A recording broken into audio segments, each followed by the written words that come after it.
نہیں لائیں گے یہاں تک عذاب نہ دیکھیں۔ تو اختلاف کوئی بری بات نہیں ہے، لیکن صحابہ اور اہل بیت اعظام کے درمیان جو اختلاف ہوا اس کے باوجود انہوں نے ادب کا دائرہ نہیں چھوڑا۔ جنگ جمل ہوئی حضرت عائشہ اور حضرت علی رضی اللہ عنہ کے درمیان، اسی جنگ میں حضرت عائشہ رضی اللہ عنہ کی اونٹنی گری، حضرت علی رضی اللہ عنہ بھاگ کر اما عائشہ رضی اللہ عنہ خدمت میں حاضر ہوئے اور عرض کہ اما جان آپ کو کوئی تکلیف تو نہیں پہنچی؟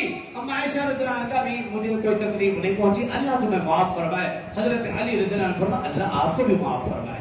حضرت علی اور حضرت امیر معاویہ رضی اللہ عنہ کے درمیان جنگ صفین ہوئی، اس کے باوجود حضرت امیر معاویہ رضی اللہ عنہ کو جب بھی کوئی مشکل پیش آتی تھی خط لکھ کر حضرت علی رضی اللہ عنہ سے رہنمائی لیتے تھے۔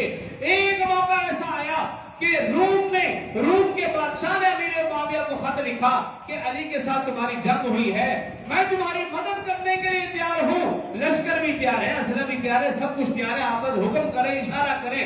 حضرت امیر معاویہ رضی اللہ عنہ جواب کے دیا، کہا اے رومی کتے، ہمارے اختلاف سے دھوکہ مت کھانا، اگر تو نے حضرت علی یا اس کے نوجوانوں کی طرف میری آنکھ سے بھی دیکھا، علی کے لشکر کا سب سے پہلا سپاہی امیر معاویہ ہوگا۔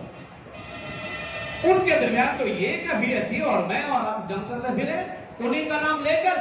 حضرت عمر بن عبد العزیز جن کو خلفائے راشدہ میں شمار کیا جاتا ہے، ان سے کسی نے کہا کہ اب صحابہ اور اہل بیت کے درمیان جو جنگ ہوئی، جو اختلاف ہوا، آپ کیا کہنا چاہتے ہیں؟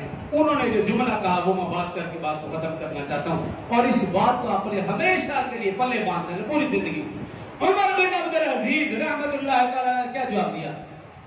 کہا بھی دیکھو صحابہ اور اہل بیت میں اختلاف ہوا، اختلاف جنگ تک پہنچا، جو بھی ہوا، کہا بھی دیکھو جب اللہ تعالیٰ نے میرے اور آپ کے ہاتھوں کو صحابہ اور اہل بیت اعظام کے خون سے پاک کیا ہے تو میرا اور آپ کا فرض بنتا ہے کہ میں اور آپ صحابہ اور اہل بیت کے متعلق اپنی زبان کو بھی پاک رکھیں۔